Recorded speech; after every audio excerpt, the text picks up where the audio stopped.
Hello everyone and welcome to episode 10 of Big Deal Real Estate.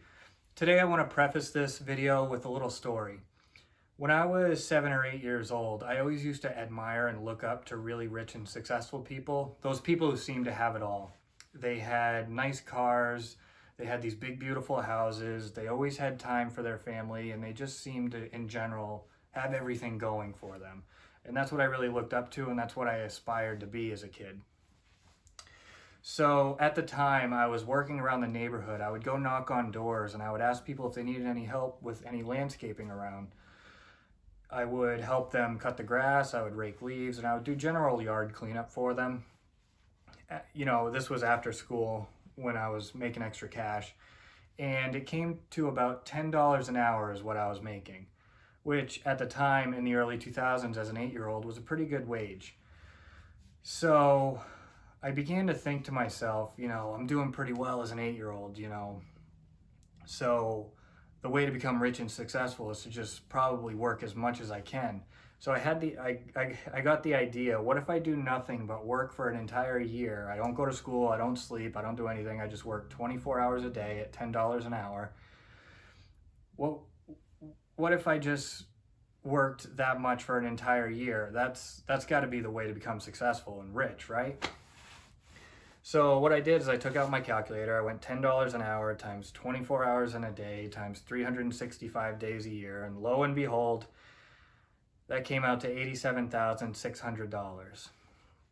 So when I first saw it, I was like, oh wow, that's a lot of money, because in my 8-year-old mind, I was thinking that's more money than I could ever need for the stuff that I want at that age.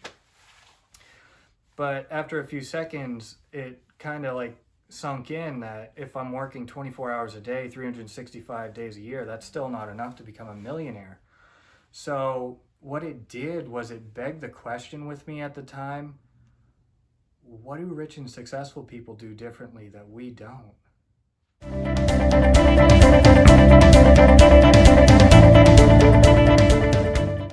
So what I want to go over today, guys, is such a basic concept that even little kids in elementary school could understand. I can't believe that this kind of stuff isn't taught in modern schooling. I think if it was, we would all be much better off than we are now. But that's neither here nor there. And I also want to say, before I really get into this, is I'm going to be doing 3 examples how poor people do it, rich people do it, and middle class people do it.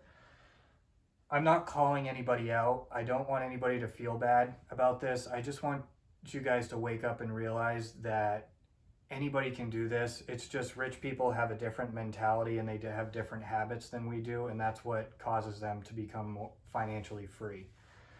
So in this first example, I'm going to go over how the path of money for a poor person looks. So your typical poor person, it's going to be somebody working a 9-to-5 job that they don't really like, that they're probably not going to stay at for very long because it's not their dream, it's not their aspiration. It's going to exist out here. Their job goes into their income, which becomes their salary.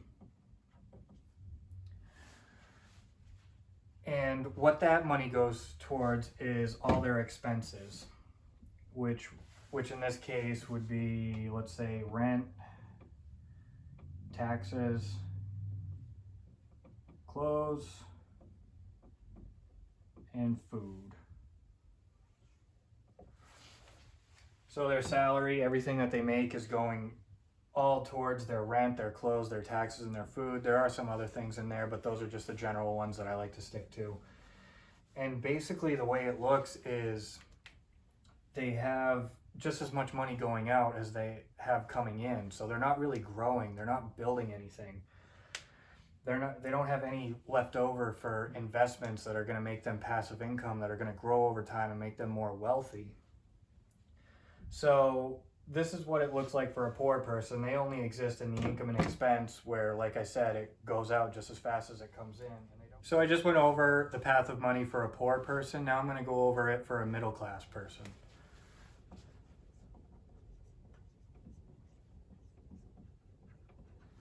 And for a middle class person, it's sort of similar to a poor person where they do have a job, which leads to their salary, just like a poor person.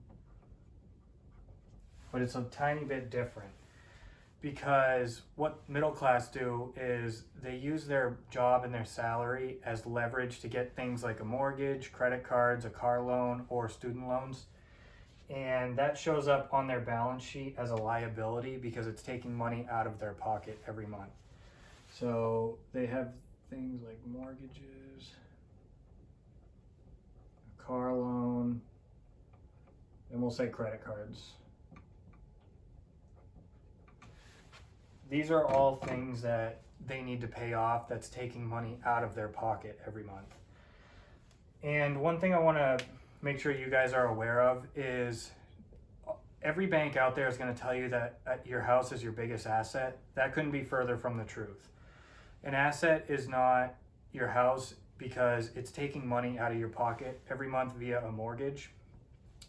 An asset is something that puts more money in your pocket every month than it takes out.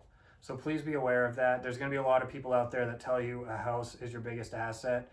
That's not true unless you're Airbnb-ing it out every month and it's making you tons of money. So, like I said, the middle class have a job that leads to their salary. They use this to go purchase liabilities.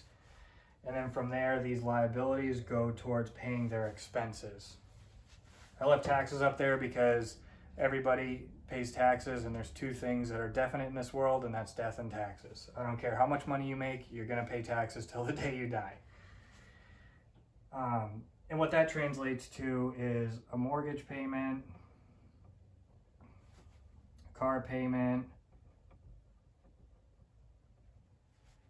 and a credit card payment.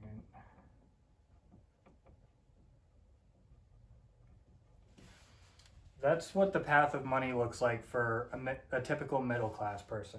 Again, I'm not calling anybody out. I'm just explaining how things work here. So, and what I see happen a lot of the time is when people get a pay increase, they get promoted, they start working up the corporate ladder, they start making more money. And all that does is it creates more of a problem for them because when they make more money, they go further and further into debt to buy bigger houses, to buy nicer cars, and they're completely leveraged out because all these payments over here go up every month.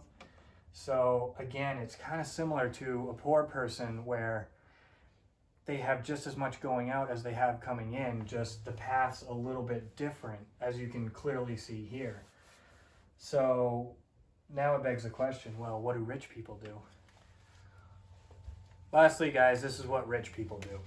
And I've talked to a lot of rich people, a lot of rich and successful people, and I've confirmed that this is basically what they do and this is their mindset with everything. So for starters, rich people don't invest in three things. The first thing being anything that rusts. Second thing being anything that rots. And the third being anything that depreciates.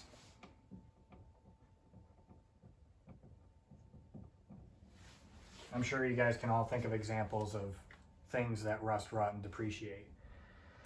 So the rich people have a very different approach to this stuff than the poor and middle class.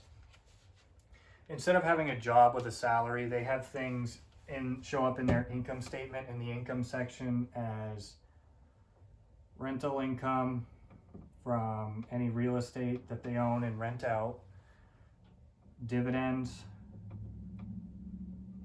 These are from stocks that you own. Certain companies will pay out dividends, others won't.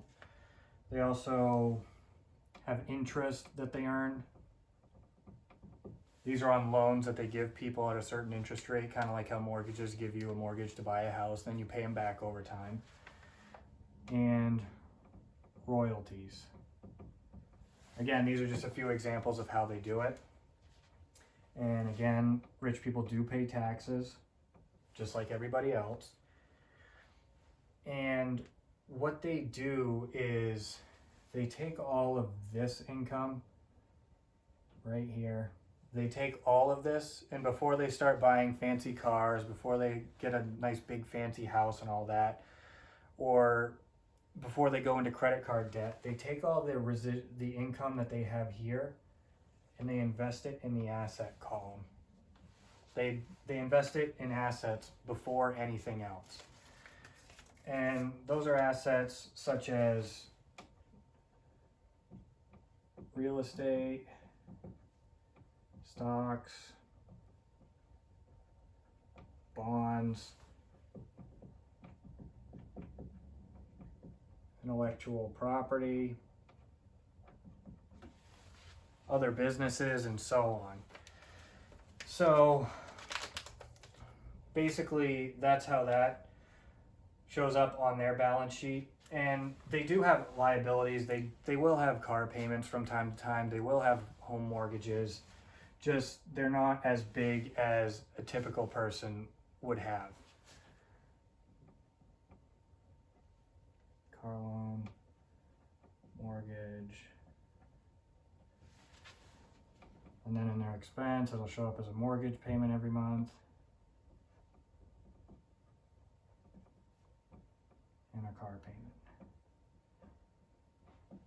So it doesn't just stop here for rich people. They take it a step further, and they take their income from rentals, dividends, interest, royalties, they invest it into assets. And what these assets do is create more wealth for them over time. And when they get more money, it just goes right back up here into their income. And then what they do is they take it and they reinvest it right back into assets, which go right back up to their income. And it just does this never-ending circle of this is basically how rich people get rich, and this is how they stay rich, is they invest in income-producing assets. They don't buy anything that rusts, rots, or depreciates, like cars, credit cards, student loans, and all that.